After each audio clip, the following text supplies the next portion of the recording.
Fala, nação rubro-negra, tudo bem com vocês? Eu sou Rafael Bernardo. E eu sou Rafael Victor. E nós fazemos o canal Paixão pelo Esporte 87.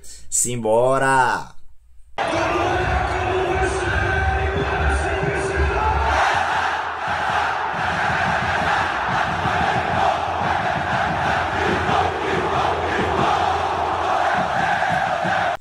Pois é, nação rubro-negra, leoninos e leoninas, estamos aqui nesse domingo morgado. Não é isso, Rafael Victor? Isso mesmo, domingo bastante frustrante para a torcida rubro-negra. Justamente, um domingo com um gosto amargo de um empate nos últimos minutos mais uma vez. Mas antes de mais nada, antes da gente começar o assunto sobre o Sport Clube do Recife versus o São Paulo, o que é que a gente tem para pedir para vocês, como sempre? Se você não é inscrito no nosso canal, se inscreve no nosso canal, ativa o sininho das notificações, faz essa moral pra gente, deixa seu like neste vídeo, não é isso, Rafael? Exatamente, segue a gente lá no Instagram também, Paixão pelo Esporte 87, no TikTok também, Paixão pelo Esporte 87, e no Twitter, Paixão pelo Esporte. E vamos ao que interessa. Um empate com gosto amargo, um gosto de derrota, para falar a verdade, segunda vez seguida. Tem muita gente que fala que um raio não cai duas vezes no mesmo lugar, mas dessa vez caiu. O Sport abre 2-0 no placar contra o São Paulo, mesmo não jogando bem, mas abriu 2-0 no placar e cede o empate nos últimos minutos. Qual a tua avaliação, Rafael, do jogo de ontem? Faz uma análise completa aí para que a gente possa iniciar o debate sobre os erros que o Sport cometeu para não sair com essa vitória na Ilha do Retiro. Assim, cara, eu acho que o Sport não jogou tão bem como vinha jogando. Teve ali umas oportunidades boas que resultaram nos gols. Uma boa marcação, mas eu acho mesmo que o domínio do jogo todo foi do São Paulo. Justamente, eu acho que o São Paulo foi senhor das ações no primeiro tempo. Nos 10 minutinhos do segundo tempo, até o Sport fazer o segundo gol, foi um jogo equilibrado, mas depois o São Paulo novamente voltou a dominar o jogo. Inclusive o São Paulo teve 67% de posse de bola e também teve mais finalizações perigosas do que o Sport.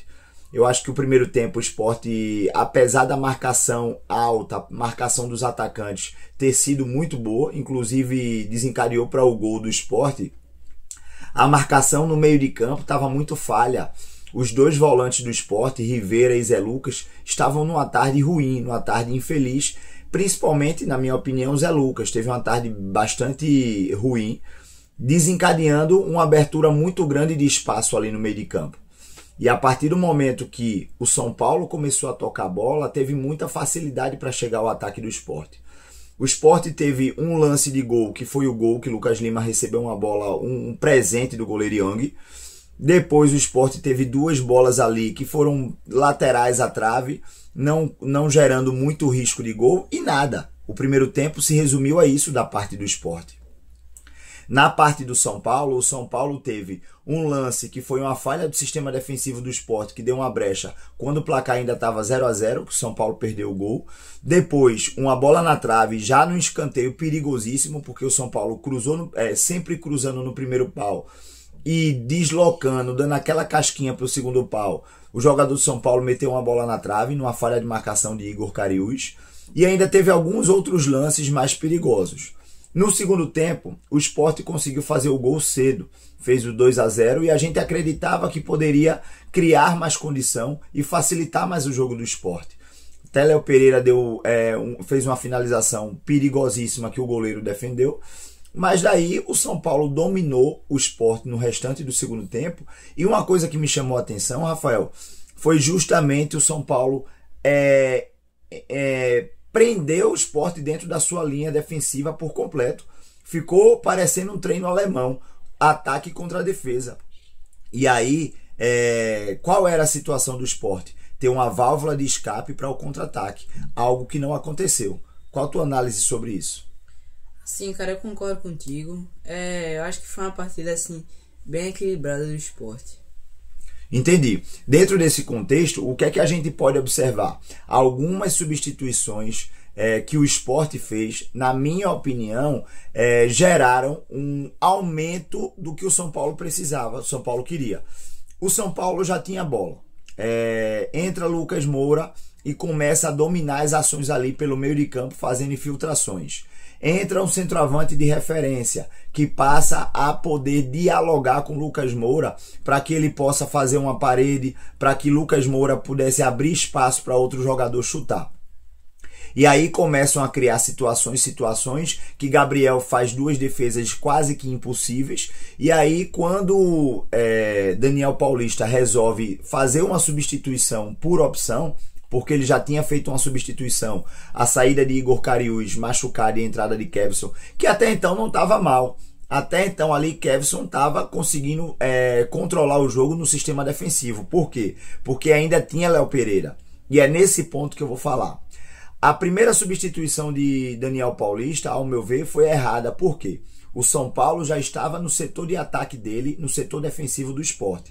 O Sport já não estava conseguindo sair demais. Ele trocou Pedro Augusto por Mateuzinho, que seria uma das poucas válvulas de escape para o ataque. Por mais que Mateuzinho tivesse cansado, talvez ele suportasse mais aí uns 10 minutos, pelo menos mais 5 minutos, 7 minutos, até construir alguma jogada. Na minha opinião, Pedro Augusto deveria entrar no lugar de Zé Lucas. Existem circunstâncias diferentes. Tem muita gente fazendo comparativo entre o jogo do Sport com o Santos e o jogo do Sport com o São Paulo.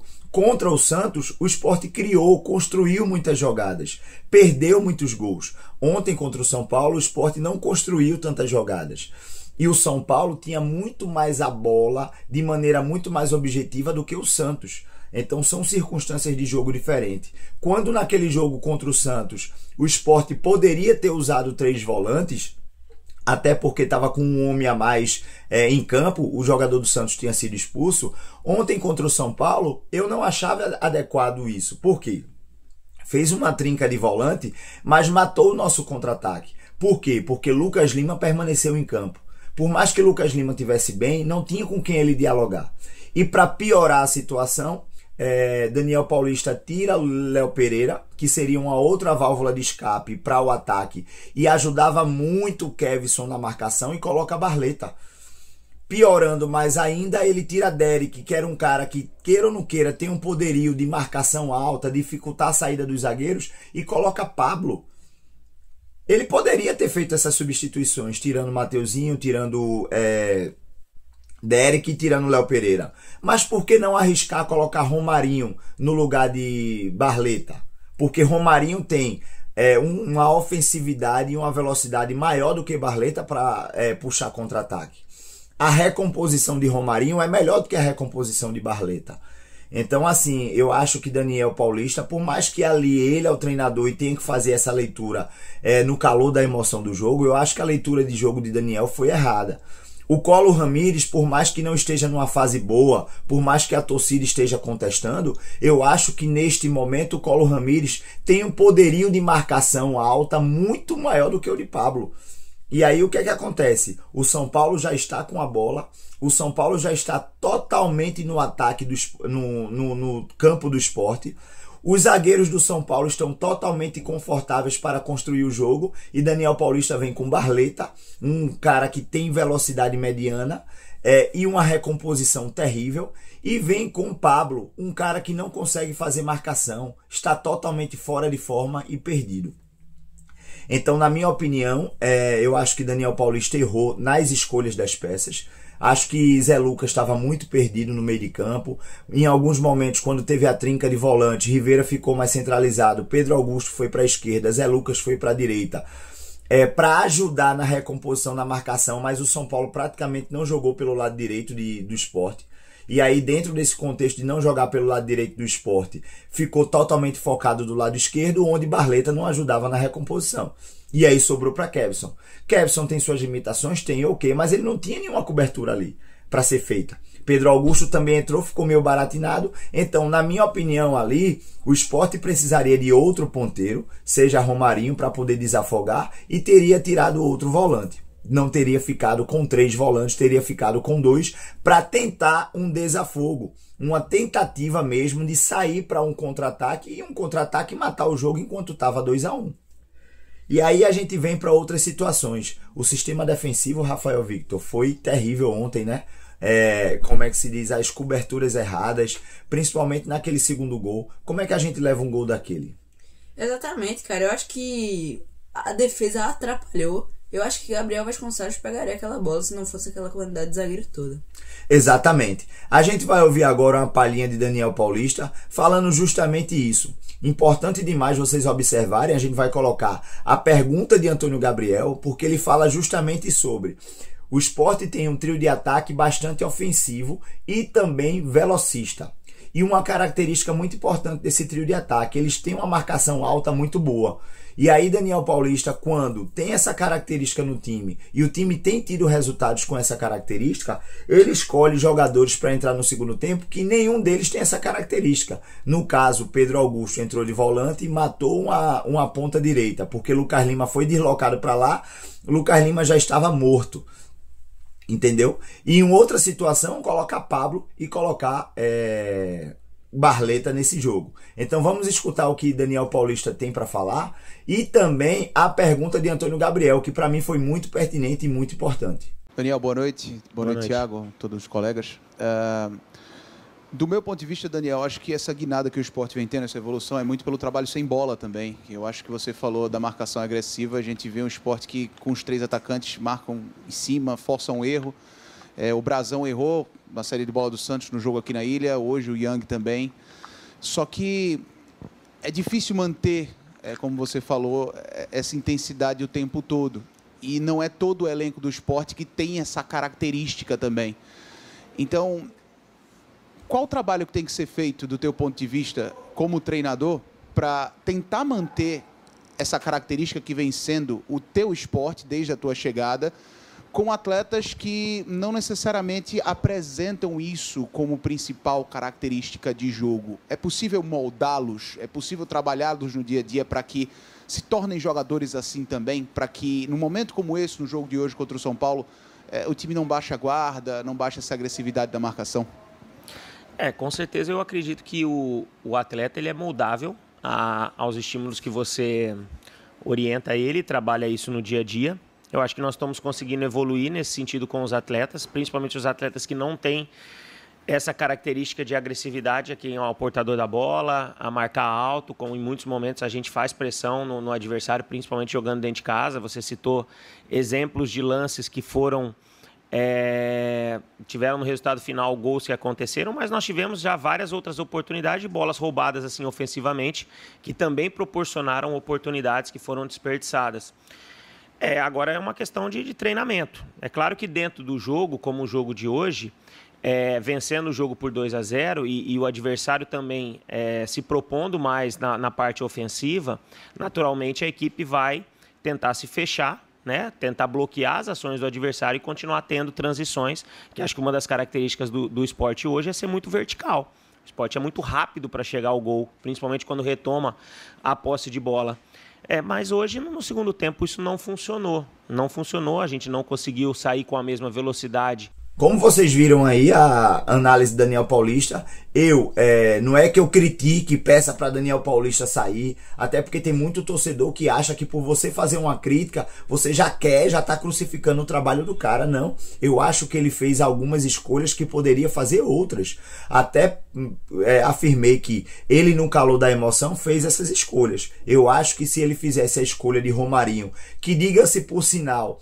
Parece que Romarinho foi punido. Desde que ele fez os 2 gols contra o Vitória da Bahia, ele só entrou ali no finalzinho do jogo do Santos e nunca mais entrou, nem nos momentos finais. Então, assim, é algo que é muito interessante de você pensar, que Barleta, numa fase terrível, tem muito mais chance do que Romarinho, que fez 2 gols e poderia tentar evoluir nessa constância que Daniel Paulista está dando para Barleta, mas não dá para ele. E a mesma coisa Colo Ramírez. Na minha opinião, Colo Ramírez deveria ter entrado no lugar de Pablo, porque marca, incomoda muito mais a zaga adversária. Mas uma coisa importante que a gente também precisa falar é sobre esse departamento físico do esporte, departamento médico. Já tem mais de 4 anos que eu falo sobre isso nas redes sociais e para amigos próximos. E assim, a gente observa a cada jogo que o esporte tem uma preparação física de Série B, meio de tabela para a Série C. É uma coisa que beira o absurdo, Rafael Victor. Exatamente, o time morre com 10 minutos de segundo tempo. tinha até diminuído esse cansaço do elenco do Sport, mas ontem voltou com 10 minutos do segundo tempo, o time estava morto. Exatamente, porque se fizer uma marcação alta por mais tempo, o time morre muito cedo. Então, quando o Sport fez 2-0, o Sport morreu fisicamente. E aí Daniel Paulista me escolhe a opção de manter Lucas Lima, que é um cara que já vem cansado, fazendo uma recomposição do lado direito e puxando o contra-ataque. Nunca que isso iria acontecer. Era necessária a manutenção do Mateuzinho ou então entrar com o Romarinho ali, justamente para poder ter mais velocidade de contra-ataque e um cara mais agressivo na marcação. Dentro desse contexto, galera, é frustrante a gente ter terceiro jogo seguido em casa com empate. Ou seja, o Sport empatou contra o Santos, são 2 pontos a menos, empata com o Bahia 2 pontos a menos e empata com o São Paulo 2 pontos a menos. Hoje a gente tem 10 pontos na tabela. Se a gente tivesse ganho esses 6 pontos na tabela, a gente estaria 16 pontos. 3 pontos a menos do que o Vitória da Bahia, que é o 16º colocado. É um sentimento de tristeza muito grande, é uma sensação de que o Sport não vai reagir nesse campeonato. Eu não quero entregar os pontos, mas algo que é frustrante de verdade. Eu não acredito que o Sport possa passar desse teto. Infelizmente, principalmente se a gente não contratar algumas peças que a gente precisa contratar e Daniel Paulista fazer algumas escolhas que ele precisa fazer. Barleta não pode estar jogando no Sport, pelo menos por enquanto, a não ser que os resultados já estejam definidos. Nem 2-0 está definido, então a gente vai ter que jogar com Barleta quando? Quando fizer 3-4-0? Porque contra o Grêmio, o Barleta entrou e entrou mal. Mais um jogo que ele entra, substituição, entrando mal. E a gente vê que Léo Pereira, um cara que estava na reserva do Vitória da Bahia, veio de uma Série B, é um cara que rende muito mais do que o próprio Barleta.